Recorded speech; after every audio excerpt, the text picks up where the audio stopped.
Salam.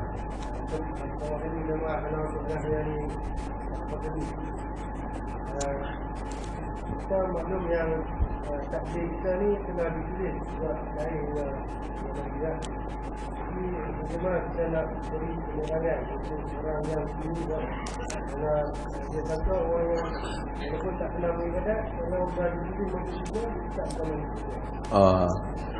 Dengar tak soalan? Soalan ni penting. Soalan ni tak bodoh. Ramai orang tanya. Soalan dia, kita ni takdir dah ditulis dah masuk syurga neraka, habis nak ibadat macam mana lagi? Kan? Tapi kat kawan kita kata hang ni mainlah masjid. Aku ni dia tulis Lauh Mahfuz dah jenis tak pergi masjid. Dia abang kita. Macam mana? Habis tu kalau dah tulis Lauh Mahfuz, buat apa kita nak panggil hayya 'alas salah? Memang dia dah tertulis tak main. Kenapa Tuhan tu kata ud'u ila sabili rabbika bil hikmah, ud'u ila sabili rabbika bil hikmah, kan, serulah ke jalan Tuhanmu dengan hikmah. Sebab nak seru dia memang dah tertulis, dia tak mau. Ini ramai orang salah dalam menafsirkan hadis, kan, yang hadis Nabi kata Allah Ta'ala ni, balik yang saya sebut tadi, nak memudah bagi faham lah. Tuhan ni dia mengetahui yang terdahulu dan yang akan datang. Sebab kena dengar elok-elok baru boleh faham dah ni. Sebab Allah ni dia yang menciptakan masa. Sebab tu orang kata aku tak ada masa. Manusia mesti ada masa. Yang tak ada masa siapa? Allah lah. Dia tak perlu masa. Kerana dia yang mencipta masa. Kita tak boleh fikir macam mana. Zat Tuhan tu tak terikat dengan masa. Sebab tu dia bersumpah dengan masa. Wal asr, apa? Demi waktu. Wal fajr, apa dah? Demi waktu fajar. Wal duha, demi waktu. Wal lail, demi waktu malam. Sebab apa? Kita boleh tak bersumpah dengan masa? Tak boleh. Pasal masa makhluk. Kita hanya boleh sumpah dengan Tuhan. Pasal apa Tuhan boleh sumpah dengan masa? Dia Tuhan, masa makhluk dia. Dia tak terikat dengan masa. Dia tahu masa semua sama je di sisi Allah. Dia boleh ambil kita lah ni dia boleh bubuh kita pada zaman hak nak main. Sebab tu mungkin kita kata macam mana Nabi pergi Isra' Mi'raj, nampak syurga dengan neraka, orang lain syurga mana ada lagi. Kiamat tak berlaku lagi, tak timbang lagi siapa nak masuk syurga neraka. Dia ambil ni, dia pergi bubuh dalam masa yang depan. Sebab tu kita tengok satu orang, kan, dia duduk, dia sakit 5 tahun, dia rasa macam mungkin 15 tahun. Ada orang sakit 5 tahun, dia rasa mungkin macam setahun. Allah memanjang dan memendekkan masa. Sebab tu salah satu tanda kiamat, wa yataqarrabuz zaman, zaman menjadi pendek, menjadi dekat. Dia panggil time accelerated, is accelerated, time is shortened. Masa jadi pendek. Macam mana masa jadi pendek? Dulu orang dulu nak tafsir tak erti. Bukan tak pengalaman. Dia kata mungkin kot ada kapal terbang jadi pendek. Dulu orang nak pergi Kuala Lumpur 7 jam tapi 45 minit. Bukan maksud tu masa pendek betul lah. Cuba tanya orang tua. Dulu Jumaat ke Jumaat lambat nak sampai, lot tak dan. Baru rasa kemarin dulu Jumaat dah. Baru rasa baru je puasa Ramadan. Masuk pula dah Ramadan. Itu tanda-tanda kiamat. Tuhan pendekkan, dia dekatkan masa. Pasal masa dia punya. Sebab itu masa 20 tahun orang ni dengan 20 tahun orang lain mungkin tak sama. 20 tahun orang ni mungkin macam 60 tahun. 20 tahun dia ni mungkin macam 15 tahun. Imam Nawawi umur dia 40 tahun lebih lah. Tapi dia buat kitab macam dengan hidup berpuluh-puluh tahun. Ada profesor mati tahun sampai 70 tahun, kitab 2 biji tu kan. Sebab Tuhan menguasai masa. Oleh kerana Tuhan menguasai masa, dia mencipta masa. Tuhan tahu dah apa yang nak berlaku dalam masa depan. Tahu? Tak ada beza masa lepas dengan masa depan dengan Tuhan. Sebab tu Tuhan alimul ghaibi wasyahadah, huwal awwalu wal akhir. Tuhan yang awal dan yang akhir. Dia duduk situ je.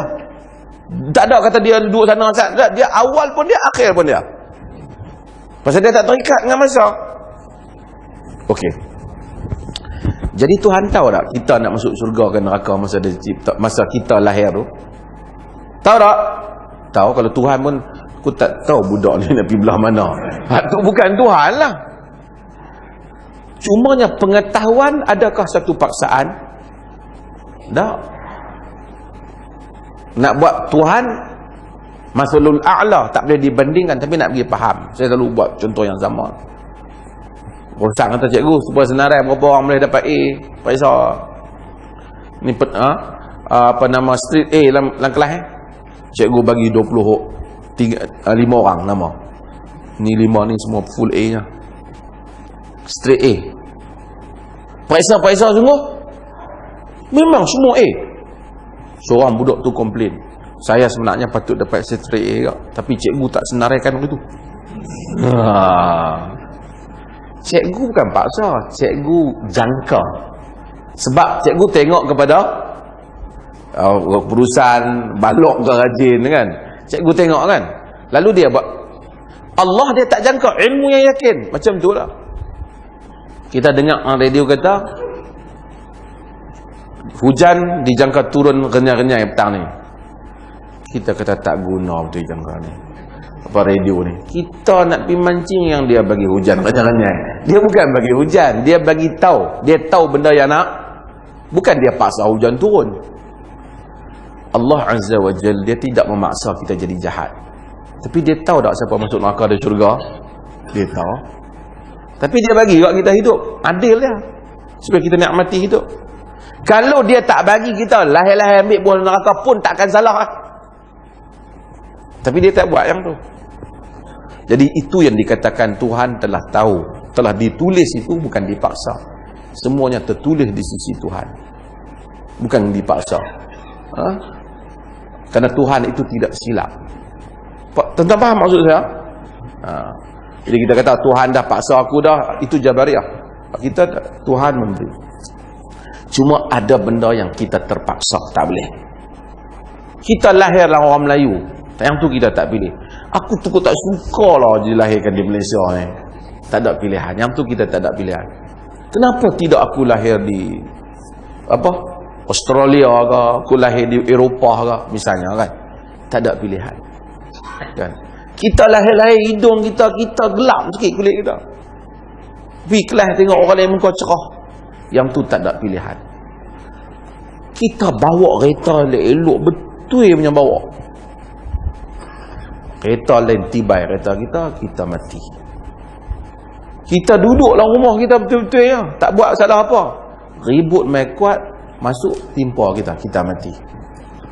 Semua benda yang kita tak ada pilihan, Tuhan tak akan salahkan kita sama sekali.